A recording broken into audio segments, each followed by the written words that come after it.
Hello class 10th वालों, कैसे हैं आप सब। उम्मीद करें आप सब मस्त होंगे, बढ़िया होंगे और एकदम हंसी खुशी से अपनी ज़िंदगी जी रहे होंगे। ठीक है, तो आज हम करने जा रहे हैं क्लास 10th का चैप्टर नंबर 1 वास्तविक संख्या। ठीक है, का वास्तविक संख्या कक्षा 10 का है। ठीक है, और इसमें से हम आपको एक चैप्टर पढ़ा चुके हैं, और मतलब एक चैप्टर क्या मतलब एक लेक्चर आपको पढ़ा चुके हैं जो आपको यूट्यूब में हम दे दिए हैं। ये आज का दूसरा कोई मतलब लेक्चर है, और इस लेक्चर में हम जो जो क्वेश्चन आपको करेंगे ये आपके बोर्ड एग्जाम में हर हर साल मतलब कंफर्म है, आता है। ठीक है, लिख के ले लीजिए, ये क्वेश्चन आपके बोर्ड के एग्जाम में हर हर साल मतलब हर साल आपके क्वेश्चन मतलब में देखने को मिलता है। ठीक है, तो देखिए कि कि इसमें 2-3 टाइप के क्वेश्चन है, कि कैसे कैसे थोड़ा लेंदी भी क्वेश्चन है और थोड़ा सा छोटा छोटा भी क्वेश्चन है। छोटा क्वेश्चन 2 नंबर 3 नंबर का भी आएगा, और लेंदी क्वेश्चन 4 नंबर का 5 नंबर का आएगा।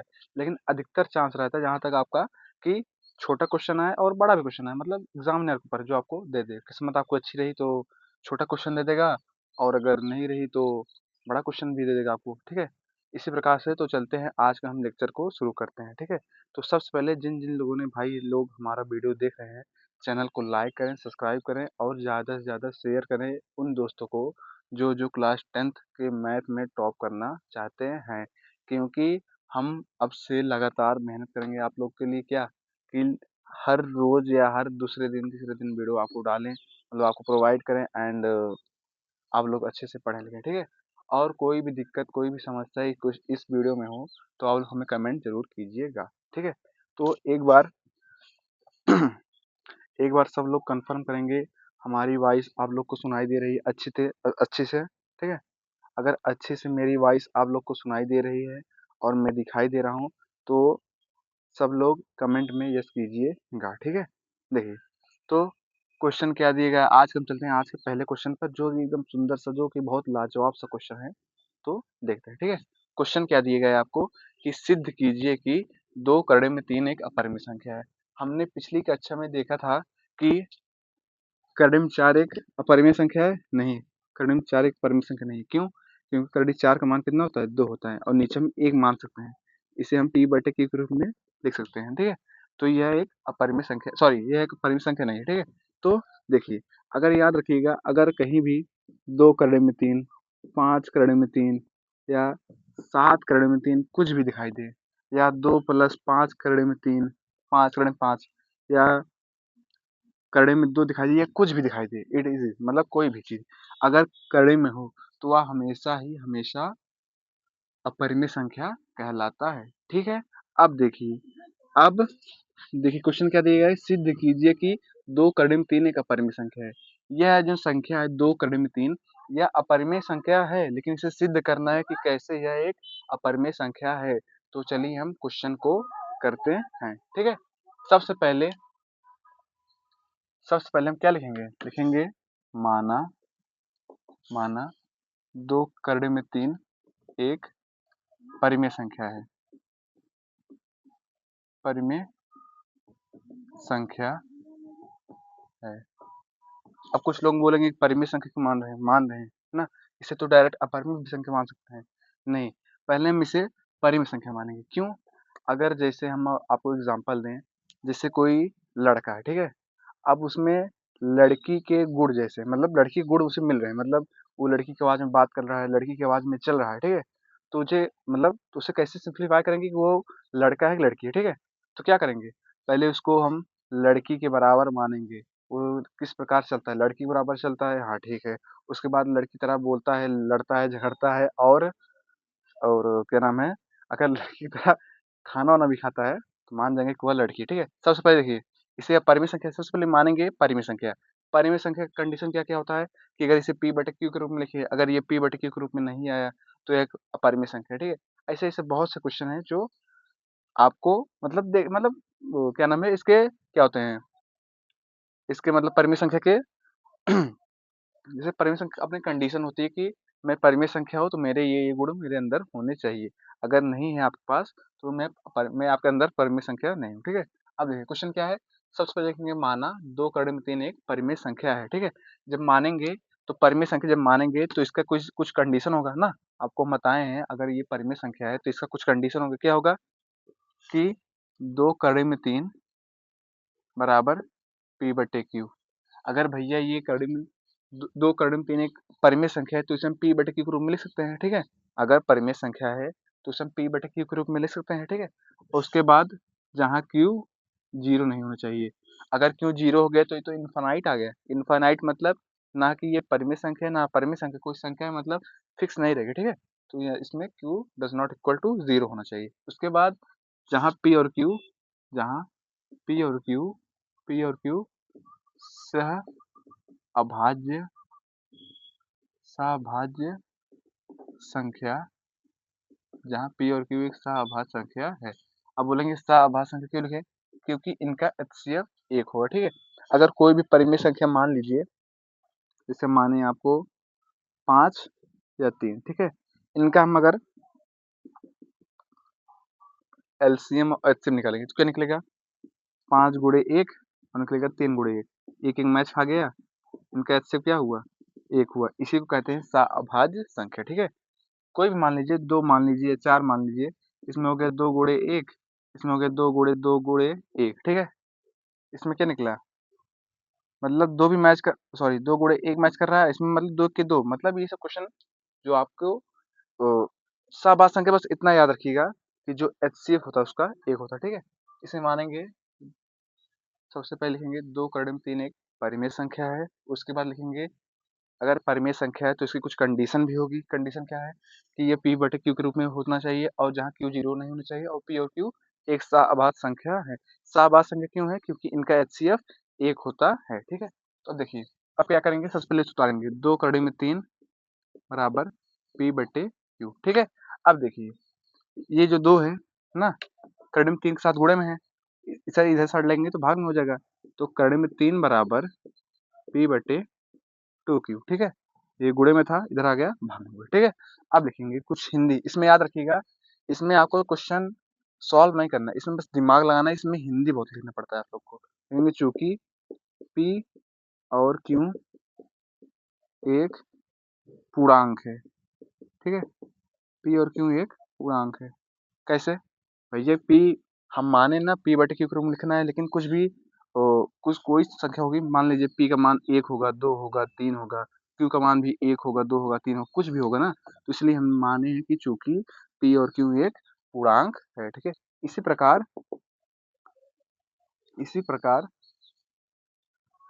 p/2q भी एक, सॉरी p/q भी एक पूर्णांक है, पूर्णांक है।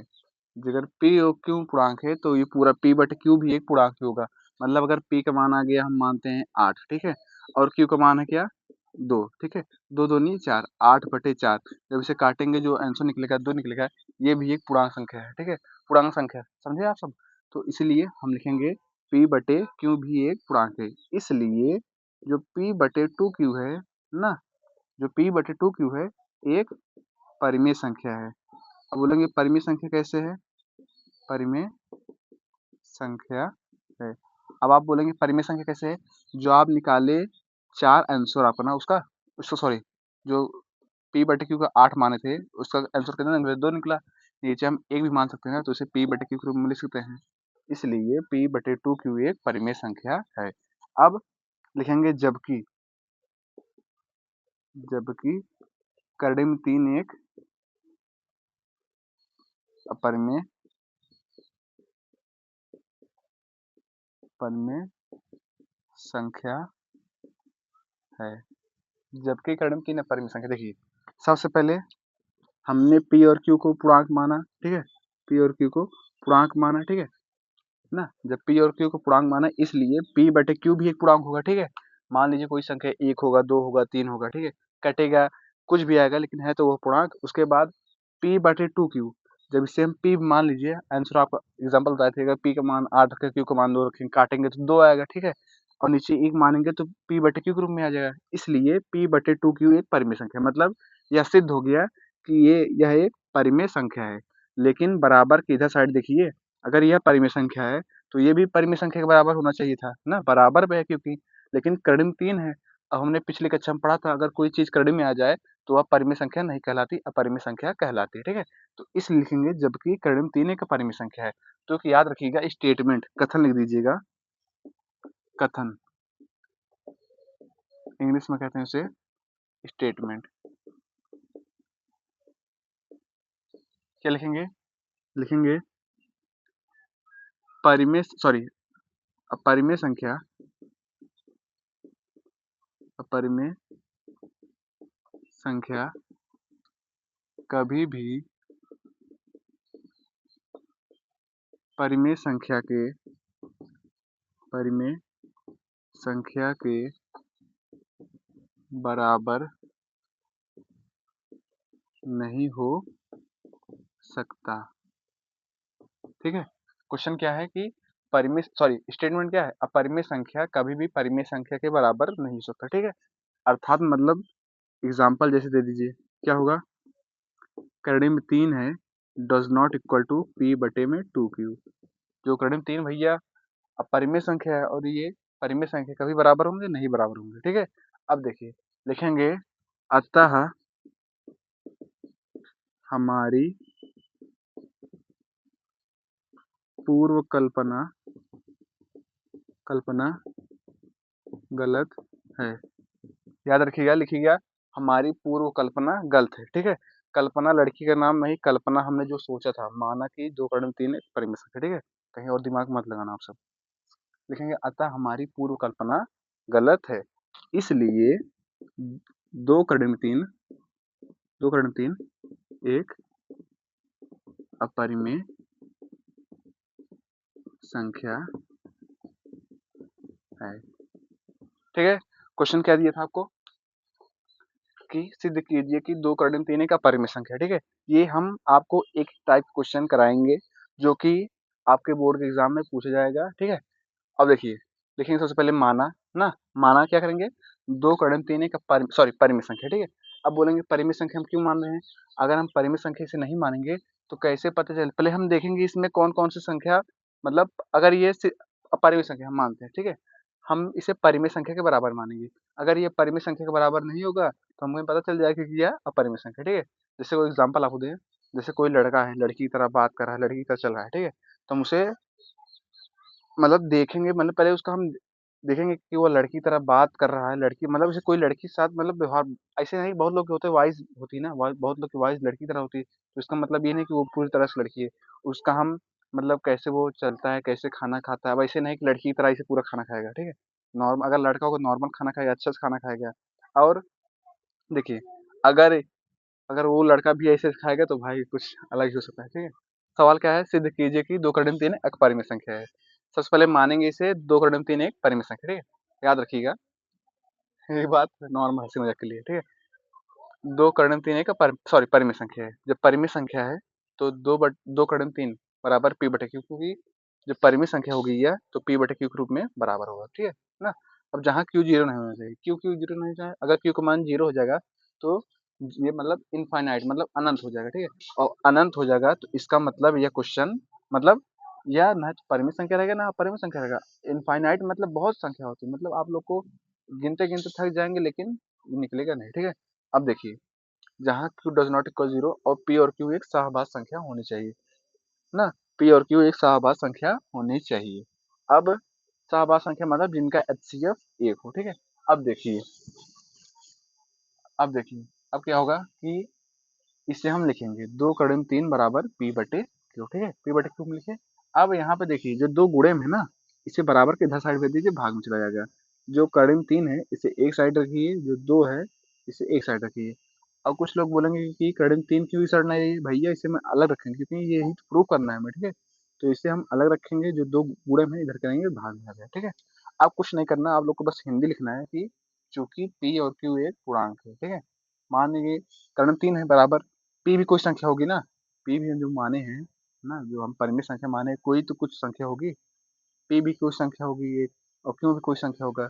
इसलिए लिखे हम क्योंकि p और q एक पूर्णांक है, ठीक है? जब p और q एक पूर्णांक है इसलिए p बटे q भी एक पूर्णांक होगा, मतलब इसलिए p बटे q भी एक पूर्णांक होगा ना। मान लीजिए हम सपोज करते हैं कि पी का मान 8 आया और क्यू का मान 2 आया, काटेंगे तो 4 भी आएगा, तो ये भी एक पूर्णांक है, ठीक है। अब देखिए इसी प्रकार पी बटे 2 क्यू भी एक परिमेय संख्या है। जो आपका 4 आया है ना, और नीचे हम 1 मानेंगे तो पी बटे क्यू के रूप में लिख सकते हैं, इसलिए लिखेंगे पी बटे 2 क्यू एक परिमेय संख्या है।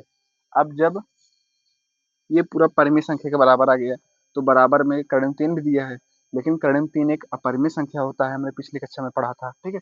लिखेंगे चूंकि जबकि कर्ण 3 एक अपरिमेय संख्या है, तो कथन लिख दीजिएगा हेडिंग बनाकर, लिखेंगे चूंकि परिमेय संख्या कभी भी अपरिमेय संख्या के बराबर नहीं होता है। एग्जाम्पल दे दीजिए, कर्ण 3 does not equal to p बटे क्यू। भैया कि कर्ण 3 है, ये एक अपरिमेय संख्या है और ये परिमेय संख्या है, कभी अपरिमेय संख्या परिमेय संख्या के बराबर नहीं होता, ठीक है ना। अब देखिए, आप कभी भी लड़की के बराबर मतलब नहीं माने जाओगे, लड़की कभी आप बराबर नहीं मानी जाएगी, ठीक है। ये क्वेश्चन आपको दिया है, ठीक है। देखिए, कभी परिमेय संख्या परिमेय संख्या के बराबर नहीं होगा, कभी परिमेय संख्या अपरिमेय संख्या के बराबर नहीं होगा। कभी आप लड़की से लड़की बराबर मतलब कभी आप लड़के होगा कोई होगा, लड़की बराबर नहीं होगा, कोई लड़की होगी कोई लड़के के बराबर नहीं होगा, कोई कोई के अंदर ना होगा, ठीक है। अब देखिए लिखेंगे चूंकि परिमेय संख्या कभी भी परिमेय संख्या के बराबर नहीं होता, तो कर्ण 3 does not equal to p बटे में 2q। अब देखिए लिखेंगे चूंकि हमारी पूर्व कल्पना गलत है। पूर्व कल्पना, कल्पना मतलब कोई लड़की का नाम नहीं है, जो हमने सपोज किया, जो हमने माना था, माना 2 कर्ण 3 एक परिमेय संख्या, ठीक है।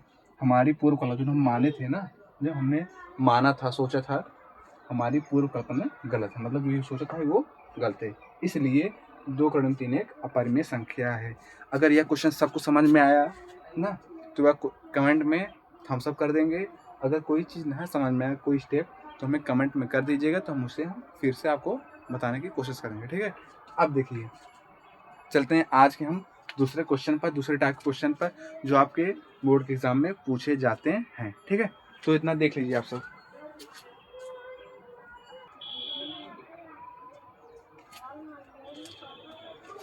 तो चलिए दोस्तों, आज हम चलते हैं आज के दूसरे क्वेश्चन पर।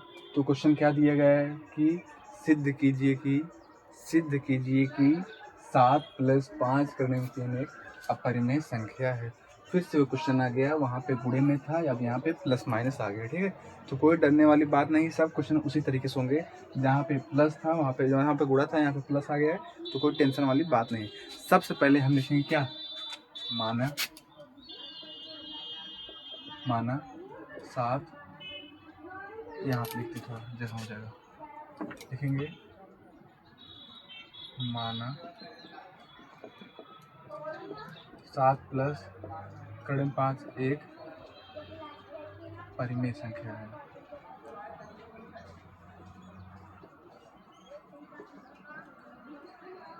परिमेय संख्या है। ये क्वेश्चन आप मतलब कोई भी किस टाइप का भी क्वेश्चन आए, आपको शुरू में इतना ही स्टेटमेंट लिखना है, ठीक है। तो देखिए लिखेंगे माना 7 + कर्ण 5 एक परिमेय संख्या है। अब यहाँ पे लिखेंगे, अगर परिमेय संख्या है तो उसकी कुछ कंडीशन होगी, इसलिए 7 + कर्ण 5 बराबर पी बटे क्यू। अगर ये परिमेय संख्या है तो पी बटे क्यू में होगा, और जहाँ q does not equal to 0, मतलब क्यू 0 के बराबर नहीं होना चाहिए, और पी और क्यू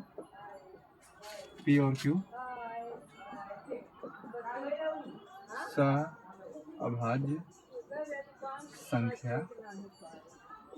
है, ठीक है। जहाँ पी और क्यू एक सअभाज्य संख्या है। यह क्वेश्चन आप किसी भी प्रकार क्वेश्चन है, गुणा भाग जोड़ घटाना या कुछ भी आए, इतना तो स्टेटमेंट आप लोग को हमेशा लिखना है, ठीक है। अब देखिए, अब क्या करेंगे, लिखेंगे 7 + कर्ण 5 बराबर पी बटे क्यू। वहाँ पे गुणा में था, बराबर किधर साइड भेजे, भाग में चला गया। अब यहाँ पे प्लस में इधर साइड भेजेंगे तो माइनस में चला जाएगा, हो जाएगा पी बटे क्यू -7। तो कर्ण 5 बराबर, लासा लेंगे, एलसीएम लेंगे आएगा क्यू ना, एलसीएम लेंगे तो आएगा क्यू, तो पी का नाम पी -7 का नाम 7 क्यू, ठीक है। अब आ गया। अब देखिए, अब हम लोग इसे मानेंगे कि यह एक पूर्णांक है, यह भी पूर्णांक है, यह भी पूर्णांक है, ठीक है। तो कोई अब फिर से वही हिंदी लिखना है, लिखेंगे चूंकि पी और क्यू एक पूर्णांक है, पी और क्यू एक पूर्णांक है, इसलिए पी बटे क्यू नहीं, इसलिए लिखेंगे p बटे p माइनस 7q भी एक पूर्णांक है। अब बोलेंगे पूर्णांक किस लिए है? अगर p का मान हम कुछ मानेंगे, q का कुछ मानेंगे, जब का मतलब घटाएंगे तो कुछ निकलेगा आंसर, वो भी एक पूर्णांक की संख्या होगा। ठीक है, याद रखिएगा। अब इसलिए p माइनस 7q बटे में q एक परिमेय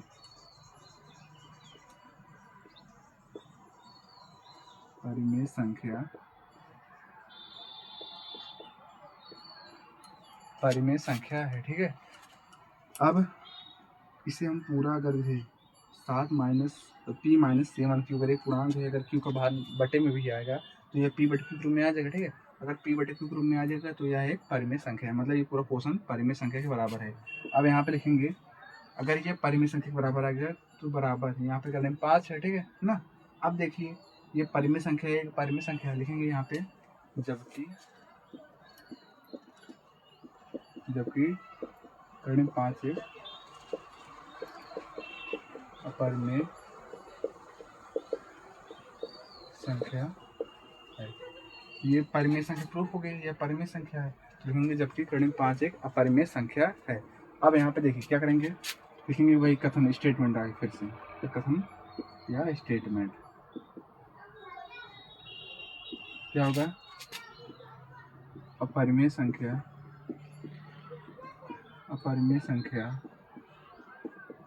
कभी भी परिमेय संख्या के बराबर नहीं हो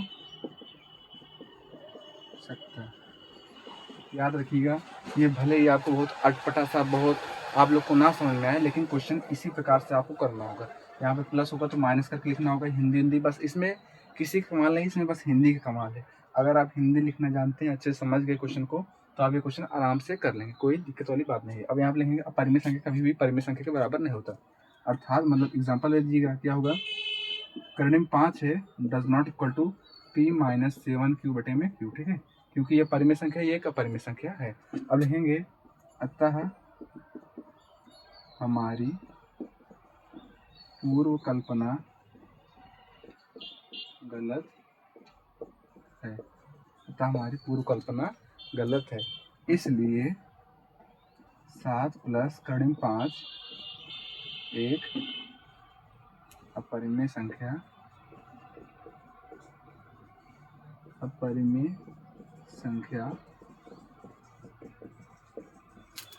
ठीक है, सवाल समझ में आ गया, फिर समझा देंगे। वह सवाल क्या है कि क्वेश्चन दिए गए आपको सिद्ध कीजिए कि 7 प्लस कर्ण 5 एक अपरिमेय संख्या। ठीक है, सबसे पहले हम मानेंगे परिमेय संख्या के बराबर। अगर परिमेय संख्या है तो उसकी कुछ कंडीशन भी होगी, p बटे q के रूप में लिखा जाएगा, और जहाँ q 0 नहीं होना चाहिए और p और q सबाध संख्या होना चाहिए। इतना तो आपको हर एक क्वेश्चन में करना होगा। ठीक है, उसके बाद जो क्वेश्चन रहेगा p बटे q वाला ना, तो इसे उतारेंगे, यहाँ पे +7 है ना, यहाँ पे +7 है, इधर साइड भेजेंगे तो -7 हो जाएगा। एलसीएम लेंगे, कोई आएगा, p का नम p -7 का नम 7। ठीक है, अब लिखेंगे चूंकि p और q एक पूर्णांक है ना, हम मानेंगे सबसे पहले p और q एक पूर्णांक है, इसलिए p माइनस 7q भी एक पूर्णांक होगा। जब इसे कुछ घटाएंगे तो पूरे पूर्णांक होगा। अगर ये भी पूर्णांक होगा ना, तो इसके बटे में कुछ भी है, q का मान में ना, q को मान रखेंगे, इसलिए p माइनस 7q बटे में q एक परिमेय संख्या है। तो भैया ये पूरा परिमेय संख्या है ना, तो इसके बराबर कर्ण 5 दिया है। अब हमने पिछले कक्षा पढ़ा था कर्ण 5 एक अपरिमेय संख्या होती है, तो लिखेंगे जबकि कर्ण 5 एक अपरिमेय संख्या है, इसलिए अब स्टेटमेंट लिखेंगे, क्या होगा कि अपरिमेय संख्या कभी भी परिमेय संख्या के बराबर नहीं होता है, अर्थात एग्जाम्पल दे दीजिएगा, कर्ण 5 does not equal to p minus 7q बटे में q। लिखेंगे चूंकि अतः हमारी पूर्व कल्पना गलत है। ठीक है, लिखेंगे इसलिए 7 प्लस कर्ण 5 एक अपरिमेय संख्या है। यह क्वेश्चन आप लोग समझ में आया दोस्तों, यह क्वेश्चन आप लोग को समझ में आया। अब चलते हैं आज के तीसरे क्वेश्चन पर। देखिए,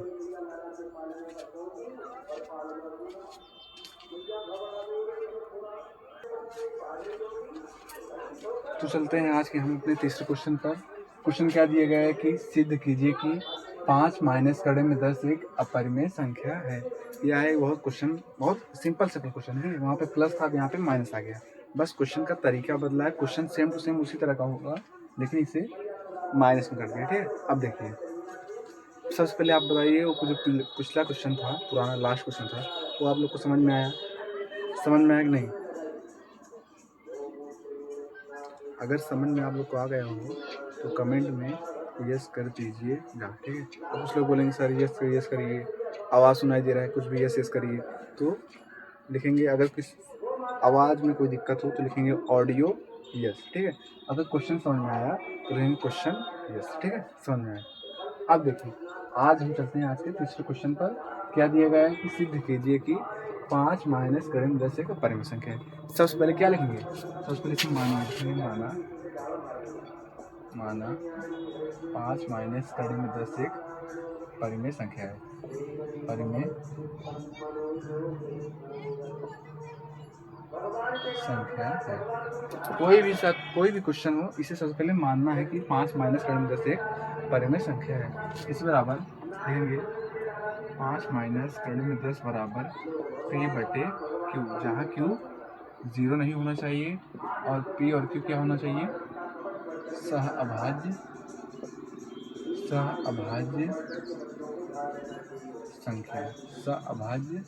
संख्या। ठीक है, अब देखिए अब यहाँ पे लिखेंगे 5 माइनस करें 10 बराबर p बटे q। वहाँ पे देखिए 5 को इधर भेजते थे। ठीक है, अब यहाँ पे माइनस करें 10 को भेजेंगे, क्योंकि जो करें 10 है ना वो हमेशा पॉजिटिव में रहना चाहिए। तो लिखेंगे 5, जो करें 10 है इसे इधर भेजेंगे, जो p बटे q है इसे हम इधर भेजेंगे। तो लिखेंगे 5 माइनस p बटे q बराबर करें 10। ठीक है, इसे हम इधर भेज दिए, इसे हम इधर भेज दिए। एलसीएम लेंगे क्या आएगा? q आएगा 5 का नम 5q माइनस p का नम p बराबर करें 10। अब फिर से वही आ गया, फिर से हमें वही हिंट देते हैं, क्योंकि क्या p और q एक पूर्णांक है। ठीक है, इसलिए 5q माइनस p भी एक पूर्णांक है। जब ये पूर्णांक है, इसलिए 5q माइनस p बटे में q एक परिमेय संख्या है। अगर ये पूरा परिमेय संख्या के बराबर आ गया, ये तो परिमेय संख्या है ना, करें 10 का परिमेय संख्या है। लिखेंगे जबकि करें में 10 एक अपरिमेय संख्या है। अब कुछ करेंगे नहीं, वही कथन लिखेंगे। कथन क्या है कि अपरिमेय संख्या कभी भी परिमेय संख्या के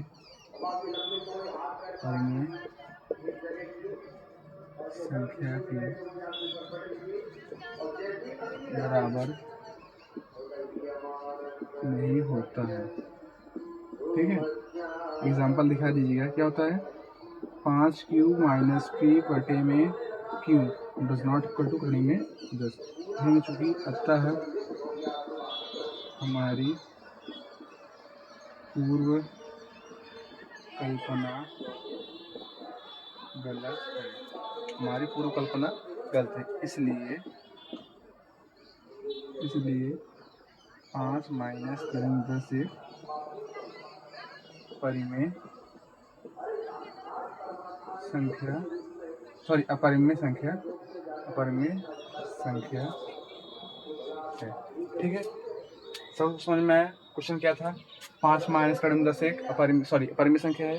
सबसे पहले हम इसे मानेंगे कि 5 माइनस करें 10 एक परिमेय संख्या है। ठीक है, इसके बराबर हम परिमेय संख्या है तो कुछ कंडीशन होगी, p बटे q के रूप में लिखा जाएगा कि जहाँ q 0 नहीं होना चाहिए और p और q एक सहभाज्य संख्या है। अब देखिए यहाँ पे ये उतार लेंगे पोर्शन 5 माइनस करें 10 बराबर p बटे q। अब यहाँ पे माइनस करें 10 इधर भेजेंगे तो प्लस करें 10 हो जाएगा।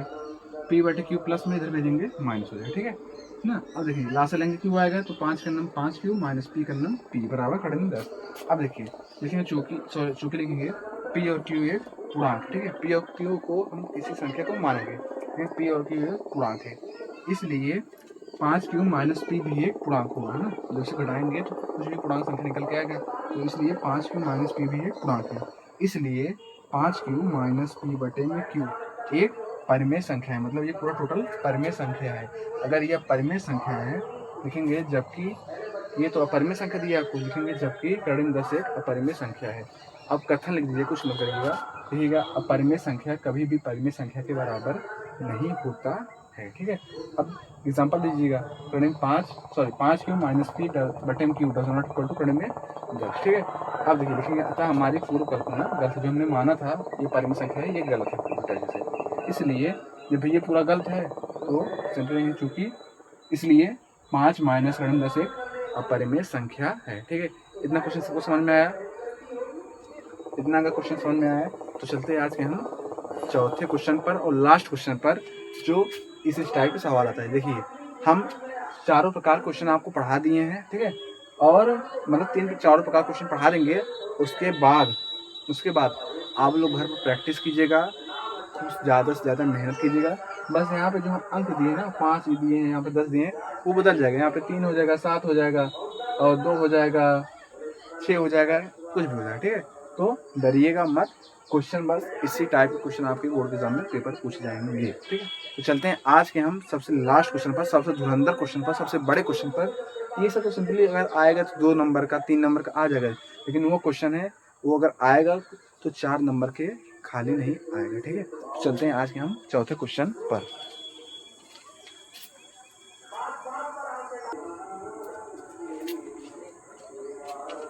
तो हम चलते हैं आज के लास्ट क्वेश्चन पर, आज के धुरंधर क्वेश्चन पर, आज के बहुत ही लाजवाब क्वेश्चन पर। देखिए दोस्तों, आज का लास्ट क्वेश्चन क्या दिया गया है कि सिद्ध कीजिए कि ऋण 3 एक अपरिमेय संख्या है, ठीक है। अब देखिए, अब क्वेश्चन दिया गया है आपको कि कहेंगे